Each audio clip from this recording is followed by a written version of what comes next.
Olá, hoje nós vamos trazer uma frase famosa, clássica, do chamado mundo cristão, em todas as suas vertentes, do espiritismo ao cristianismo propriamente dito, do catolicismo apostólico romano, ou do ortodoxo, ou da vertente russa ou grega, seja qual for o segmento, essa frase é atribuída ao Mestre Jesus.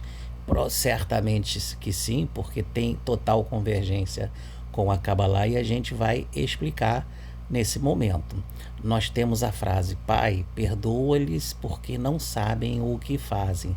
Essa frase, no contexto do evangelho ou evangélico, foi quando o Mestre Jesus estava sendo crucificado, inclusive sendo debochado, ironizado pelos chamados doutores da lei, pelos líderes, né, da religião da época. E enquanto o povo esperava que ele se salvasse também, mas com uma outra conotação. Assim é uma versão ou uma faceta interpretativa dessa passagem. No aspecto cabalista, no olhar cabalista, a gente tem uma profundidade, já que o perdão era correlacionado diretamente ao estado bruto primitivo daqueles seres da época, e aí independe da etnia, do povo, da religião, da filosofia, do cargo, da função, porque está na sombra de todos nós, de todas as nossas consciências. A gente está na verdadeira guerra interior, como está no épico, numa parte do épico da Mahabharata chamada Bhagavad Gita, que é da, vamos dizer assim, da abordagem hindu, como está também no Tânia, que é uma abordagem racídica, que é também uma Kabbalah moderada, assim como está na própria Kabbalah ou na própria vertente filosófica judaica do Yetzer Hará contra o Yetzer Tov, ou seja, a má inclinação e a boa inclinação.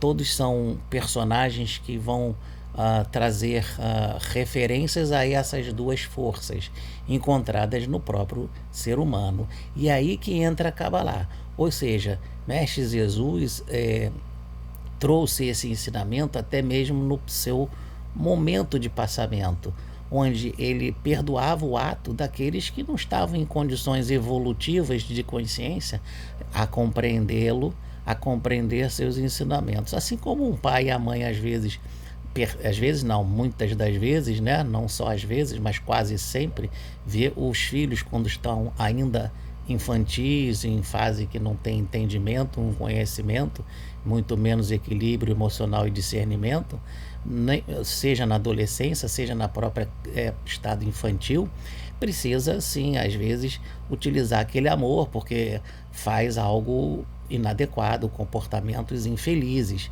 Então a gente precisa perdoá-los, não sermos coniventes com essas ações, mas perdoar o ser. É aqui que é a essência dessa frase: perdoar o ser, não as suas ações. As ações serão e deverão ser retificadas. Esse é o conceito e o princípio que a Kabbalah vem trazer numa ótica ampliada e que vai se aplicar a todos nós. Qualquer desalinhamento, desequilíbrio, não como punição, né? Os pais não punem os filhos, no sentido bem literal. Os pais amam, mas educam, deverão, né? Educar, e devem educar aqueles que são pais. Assim como educador, qualquer educador não deve punir. A recompensa, o reconhecimento, ou, digamos, a punição numa linguagem mais figurativa, no sentido de uma advertência, no sentido de uma correção, que é o tikkun, é o próprio conceito da Kabbalah, o conserto e a retificação. A retificação através da própria ação. Nós estamos no mundo da ação, então a retificação é no mundo da ação. O mundo do ser é individual, então o individual cabe ao ser, com a sua consciência respectiva, na evolução, na eternidade, no tempo e espaço, fazer esse processo. a gente não pode nem deve violentar uma consciência. Então é como se o Mestre Jesus pudesse utilizar a sua potência e força máxima para até sair do estado de crucifixação, do seu passamento, mas ele utilizou o perdão e aceitação, e era aquele momento que ele achava devido de fazer o passamento para que o mundo pudesse ter essa lição e cada um de nós seguirmos a lição. E aí independe da etnia, da religião, da doutrina que seguimos, porque a gente pode aproveitar, como diz Paulo de Tarso, a gente deve aproveitar tudo que é bom, aonde for, tudo que for para o bem, tudo que a gente e aí acaba lá vem ratificando tudo que é essencial, que está na essência, a gente deve estar ativando dentro de nós, porque as capas são clipotas, as capas religiosas das estruturas, das fontes também, a gente vai tirando, separando o joio do trigo na linguagem evangélica, que hoje a gente está fazendo essa abordagem mais enfática.